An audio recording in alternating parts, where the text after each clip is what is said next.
What's going on? This is the Marauders Podcast, and we're going to do our official review for Light of the Jedi. Oh, look at him. Look at him. Nobody told me to bring a lightsaber.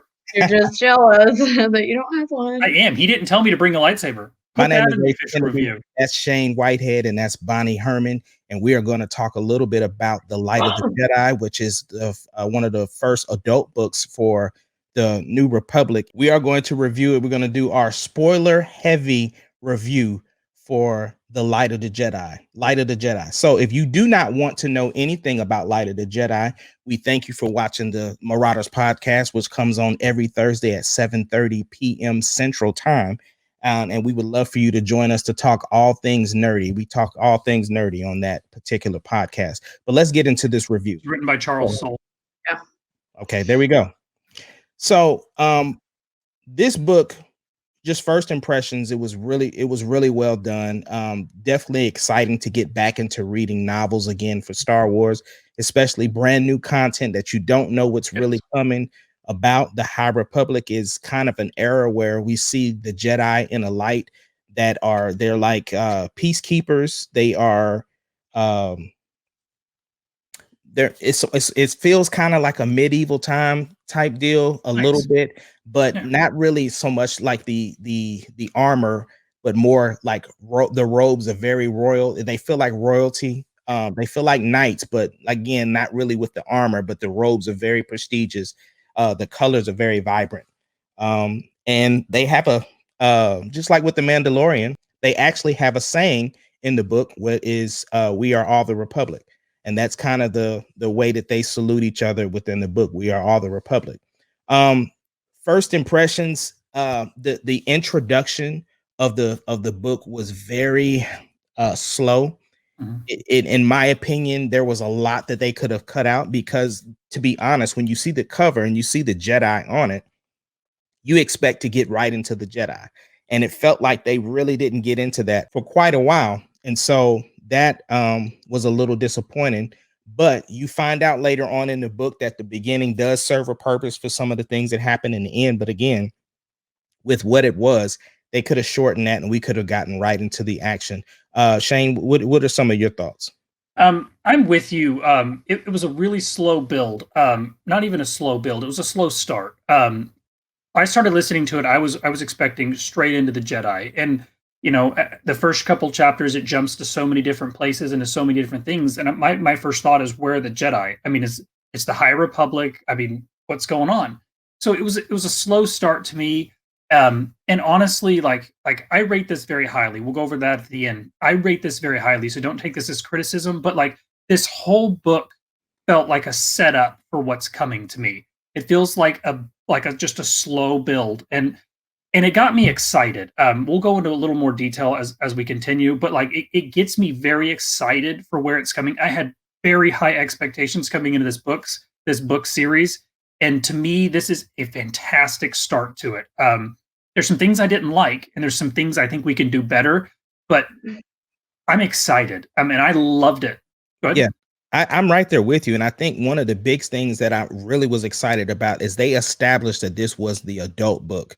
Yes. There were a lot of adult themes, like there was romance, there was talks of sex, and not done it was done tastefully, but it was done in a sense like, okay, this is an adult book, which really had me thinking, because there are a lot of Jedi in this book, but they kind of hinted at some possible relationship. And so it got me to thinking, like, man, we're getting all these incredible Disney Plus series. It would be awesome to have something in this time frame, or when there was a bunch of Jedi, because a question that I don't think that has ever been asked, even though we know how the Jedi feel about attachments and things of that nature, what would happen if a Jedi got pregnant? Would they have to leave the order? What do you think about it? That's interesting. Because I don't think I've ever thought about that either. Right. I don't think it's ever been really addressed, because I mean, you think about it, we have some dope looking female Jedi. Shock T. Holla at your boy. Shock T. But I'm just saying, in this book, though, they had some Jedi that they hung out a lot together. And toward the end of the book, you could tell that both of them, they were both about to go in separate directions, but they, as a Jedi, you can sense what somebody is thinking. So they both could sense like, man, she's digging me, I'm digging her. Their voices is dropping, and like they really like, ugh, man, like, and so but they parted ways, and so I'm just wondering, that had to happen. Shane and I both have read Master and Apprentice, and there was stuff in there to where the Jedi, how they got around it, they just said, listen, I'm not attached to what I'm doing, I'm just having sex, basically. Yeah, and they alluded to it in that scene you talked about there, Mace. They alluded very clearly in that section that stuff had happened when they were younger. And I'm not talking like, I'm just saying when they were teenagers. Like, don't take that weird. When they were younger, they alluded to that. They like, we knew it. I don't remember the exact wording, but basically they said like even though things had happened, things hadn't happened in a long time, and that's just what happens when you're young. And so, which that little line right there leads me to believe that you got teenage Jedis, you got all that hormones and all that stuff. Like that stuff happens, and it's not something that's ever been addressed. And it's really interesting to me because, like, I mean, they teach no attachment, but you can't have hundreds of people together like that, and attachments not form. I mean, they're supposed to have like battle buddies, and that's the wrong name for it. But when they're younger, they grow up in like pods, basically with groups of friends and stuff. And I know they're not allowed to get attached, but like it clearly happens, and they allude to it. And it's really interesting to me because like we see the failures in episodes 1, 2, and 3 of the Jedi Order, and a large part of it is how strict and how rigorous they are with your lack of attachments. What I think, though, because we do get a lot of name drops in here, like Master Yoda, Grandmaster Yoda. Well, he wasn't Grandmaster He's here. Not Grandmaster yet. Yeah, but Master Yoda, his name was dropped several times in the book. And so even you can tell how powerful he was just because of the way they dropped his name in this book. Now, one of the things I will say, though, I think maybe that at that time, it may not have been such a big deal for the attachments as it is when we see it in the movies, because maybe Yoda thought, learning from what happened, because like you said, they were set together. There were several Jedi that had attachments to other Jedi. There was a Jedi, I don't know what species he was, but he got one of his limbs chopped off and it was rejuvenating. But there was a person who he went into battle with, and they made a pact that we're not dying in this battle. And she was like, are you getting an attachment to me? Like it was a joke. So I'm just going to say the Jedi in this book are done very well. Like it's so many Jedi, but there was a lot of death in here. There was a lot of Jedis that died. So if you see my screen name, you see that it says Mace Windu lives. In this book, there were 3 particular instances where they made a big deal about Jedi falling from from high places. Yep. Like there's something that they practice.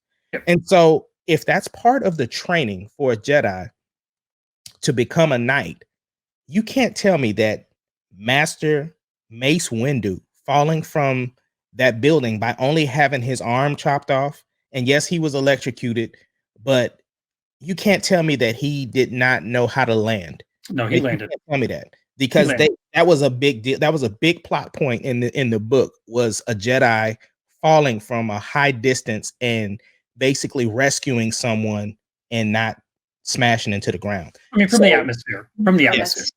He literally jumped out of a starship. Right. In the not in space, in the atmosphere. Right. And fell down to the planet and caught someone and then safely landed on the ground. And we see other instances where Jedi jumped out of a starfighter, but it was only maybe a couple hundred meters. But he literally jumped out of, I'm assuming, close to atmosphere, and landed. Yeah, so, and I would say that where he fell from in the movie wasn't that high up. No. I mean, it's a Coruscant tower, so they can be thousands of meters, but he wasn't jumping from no atmosphere, though. Right. Yeah. And even then, I mean, there's going to be different levels he can land on. He's not going to. It doesn't matter, even if he falls to the underworld. If he falls to the underworld, I mean, there's a guaranteed escape. They're never going to find him down there. So, and the fact that he's a master, he's like second in command when we see him. Yeah, he was Yoda's the only one that was able to actually fight Palpatine. Would have killed Palpatine had Anakin not been there. Yep. Mm-hmm. So Mace Windu lives. Yeah. Now, I want to visit y'all's what you guys were saying about the attachment stuff, which I find that interesting that they are, I guess, writing about this Mhm. because we've talked about it before, that being the failings of the Jedi that we see in episodes 1, 2, and 3, excuse me.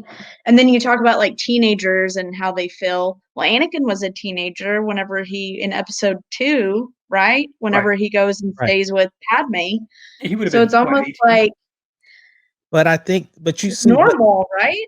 but you Oh, gotta understand though, this is 400 years Right. later, right? yeah. And so I think that what Yoda saw was all of that, the stuff that was happening Mhm. to these younglings and stuff like that, because he actually was on a sabbatical somewhere with some younglings. Yes. You know what I'm saying? And so the thing is that if you notice, the Jedi would always try to get babies or young, very young kids, Yep. so that they could train them early. That it's almost like it became a monk, Yep. or a monk priesthood, so to speak.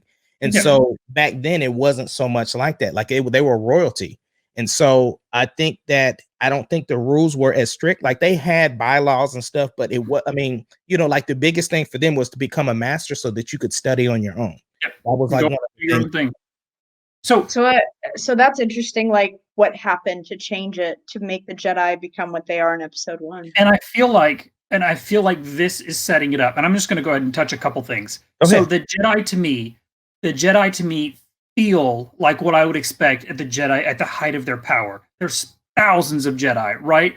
And they are essentially the baddest people in the universe, in the galaxy. They have outposts in different places, like in the Outer Rim and stuff. And like, the Republic uses the Jedi. They have one giant ship that's basically it's their temple. And so when people see that, when people see the Jedi, they know like, oh crap, like this is the Jedi at the height of their power. And this book does such an amazing job, like imparting that. Once you get to the Jedi, the first time we were introduced to the Jedi, like I got chills. Like this is what I've always wanted with the Jedi. Like they feel strong and they feel powerful, and you just feel like this is a group that has finally mastered it, and that they're they got nothing to worry about, and they kill them, like they die. So I like what they do with this. Like yes, this is at the height, but they're still ultimately people, or they can still ultimately die, and they do a good job feeling that, like, yes, we're powerful, but we're not invulnerable. Like and they do some really cool stuff in this. We get a couple instances of rituals, which is really neat. Where multiple Jedi partake to do one task, and I really like this because like we feel at one point she's doing a ritual, and then the other Jedi join in from thousands of miles away. They And commune in the force a Oh, lot. cool. a 'Cause lot. They don't even talk. They don't even talk. They just commune in the force. It really, really brought forth that whole thing where Rey and Kylo Mhm. communicated like the force Yes. Skype. But like I said, they didn't talk. Like it was just like she just reached out with her mind. And then the thing was, even what Shane was talking about, like while they were doing this feat, because I mean they were doing it across the galaxy, right? There were some Jedi that died because they were using the force and they would just straight die.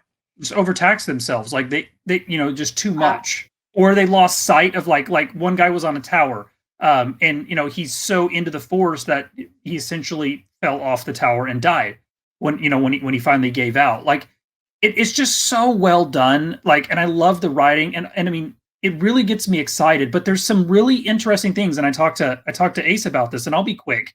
But they talk about their robes, and they're white with like gold trim, and like they have their symbols, and they have like special robes for like dress robes, basically. I know that's a Harry Potter reference, but like so they have dress robes. They have dress robes. But we don't see that. When we see the Jedi in episodes 1, 2, and 3, they're mostly in browns, right? It feels more like an order of monks. This feels like, I mean, this is going to be a weird reference, but it feels to me like the Catholic Church, like the height of their power. Like, they have the white robes. Everybody sees them, like, and I just wonder, where is the disconnect from this to where we see with Yoda in episodes 1, 2, and 3, where the Jedi are like, they don't have outposts that we know of. They're not out policing the galaxy for the most part. They wear robes, and when you go around the galaxy, most people haven't seen a Jedi. Whereas in this time frame, it seems that most people know of the Jedi. they've heard of them. They respect them. They fear them. If you're on the wrong side, so. I don't know if the events that they're setting up in this series maybe preludes to what leads the Jedi to really pull back from being like a galaxy police force, if that's the right sense. But this is what gets me so excited. Like, this is what I've always wanted to see with the Jedi, is how could something so powerful get to where we see in episode 3? Where's the failure? And I don't put it all on Yoda, but I think that's what we're building to, and it makes me so excited. And the thing is that in this particular book, we don't even have the Sith as the antagonist. We actually have a group of bandits called the Nihil that we have these things called emergents that kept happening. So there was a big emergent that basically caused a Star Destroyer to be dismantled to where it was like wreckage was all over the galaxy. And so like they were trying to get pieces of this wreckage in order to figure out where these emergencies had to come from. They basically shut down hyperspeed. So you weren't allowed to go into hyperspeed. And there was like, so you're cutting off trade routes, you're cutting off people's, livelihood because they can't go into light speed in order to travel to get their goods across the galaxy. And so they were definitely trying to figure out what was going on in order to get things back to normal. And the Jedi at the time were trying to work on their what was it called? The beacon of light. What was it called? Keep going, I'll tell you. And so what it was the Nihil, the eye of the Nihil, which was Marchion Ro. Let me back up a little bit. You've heard the name in The Force Awakens. Okay, is it Lor Santeca? Lor Santeca. Yeah, so the Santeca family is actually in this, and one of the Santecas were basically kind of over the hyperdrive stuff. They know a lot about it, which they got. Yeah, so they know about hyperspace lanes. Well, one of their older people was captured, and they basically have her hooked up to this machine so they were getting all of these different routes of the hyperspace lanes. And they were using them to go and steal stuff. And that's why they were making these emergents happen. So what they would do, they would go to a place before the emergence would happen and say, hey, we can stop this emergence from happening if you give us money. That's how, and so they would do different things like that, to go and steal whatever they want to steal. And that's how they would basically make money. And so nobody could get these path codes without talking to the eye of the Nihil, which is how he got his money. Because basically the people that you would go do a job and then the eye would get a third of it. And so there was like, it's one of those things like the weak get killed, and, it's just kind of that progressive thing. This book had so much because there were so many different storylines that were popping off at different times, because you had infighting in the Nihil. You had the Jedi trying to figure out what was going on. You had the Republic trying to figure out what was going on. And then, and then jealousy and all, all of that stuff happened. But there's one particular Jedi who's with one of the main characters, and he's kind of like the Qui-Gon of this particular these Jedi, because he was the one that would use the Force in different ways so that that were not really in line with the council. Sounds so much like Qui-Gon. But he kind of makes master at the end of it. And so now he's getting to go and explore more things. Because like this, now mind you, they're just now learning about Bacta in this book. So like you didn't have the Bacta tanks and stuff like that. They were learning about that. And then you also you got to see Marchion Ro bleed a kyber crystal. He turned one purple, which was interesting. Oh, wow. Very interesting. That's very interesting that he turned it purple. So I mean, you had so many things, like just if you were a fan of anything about the Jedi, then this book is for you, because it gives you the opportunity of seeing things before we know it to be in the movies. Overall though, Shane, what did you give this? I give it a 9. One last thing I'll touch on. Most of what you touched on, they do a fantastic job setting up where the series is going. Tons of loose ends that they're going to be tying up. Huge plot points they're just setting up. So you're going to read it. They do a good job tidying up this story while also opening up a whole host of new things of where this series is going. But they describe the Force, and this is probably what's most unique to me is every Jedi feels the Force in a different way, and the way that they describe, like when the Jedi sink into the Force, one feels it as an ocean, one feels it as music, one feels it as like a breeze, and Song of the Force. and the Song of the Force, yes. So like every Jedi communes with the Force, so when Ace said they're not talking, each Jedi would feel something in a different way, and this to me like makes the Force so much more real to me because like if every Jedi communicated in the same way, like that doesn't make logical sense. But like one guy one guy would feel it as an ocean, and when he dove in, as he dove deeper and he drew more of the Force, he said that he could see a darkness at the bottom, and it would get darker, and the deeper he would go, the darker it would get. And so like it's neat to me the way they tie these things together and the way that these Jedi, they talk about the Sith, but they're not a danger and they're not a threat. And they know like, we don't use the dark side, but you see it, you see how they like, he skirted the edge a little bit. Ace touched on it. He skirted the edge a little bit and he went a little deeper, but the rest of them fear it. And like, it's really neat to me the way that they describe the Jedi to us. And it feels like this is a deep dive into the Jedi. And that's what I love about it. And this is kind of what I was hoping for. So I give it a solid 9. I would give it higher. It's not my favorite Star Wars book. I would give it a higher rating if we didn't have such a slow start. I think they could have restructured the front and given us the Jedi quicker, and maybe it wouldn't felt like such a weird build. But I give it a solid 9. I think it's a great setup for the series to come. Yeah. And like he was talking about, another thing with the Force too was it had its limits, because there was a Jedi who broke his leg and he could have used the Force to not feel that pain, but he was like, I have to conserve my energy because it drains you as you use the Force. And so he was basically sparingly using the Force. And so yeah, this book was incredible. Definitely a great start. I'm excited to read Claudia Gray's book, even though that's more of the teen book, but I'm a fan of Claudia Gray. She did Bloodline. She did Bloodline. She did the Young Leia book, and she has a really, really good take on Star Wars, especially Leia. So I rate this book an 8.5, and it's definitely because of the slow start. Because I think when I was listening to it, I almost decided to bail on this book because of how I talked to you the very first time. Yeah, it was entirely too much backstory for characters that had no payoff. Yep. So there was only like one character that there was a little boy that they talked to in the beginning that they eventually talked to him later on. But other than that, it was just like, we got all that backstory for all of that. And then it was just that it wasn't used. And so I just felt it was a waste of a prologue. So 8.5 for me, Light of the Jedi. This is the Marauders Podcast. We thank you for listening to our review. And again, if you would like to join us every Thursday from 7:30, and we talk all things nerdy. So we get into a little Marvel, we get into a little Star Wars, we get into DC. It doesn't even matter. Talk nerdy to me. And this is Ace Kennedy, Shane Whitehead, and Bonnie Herman.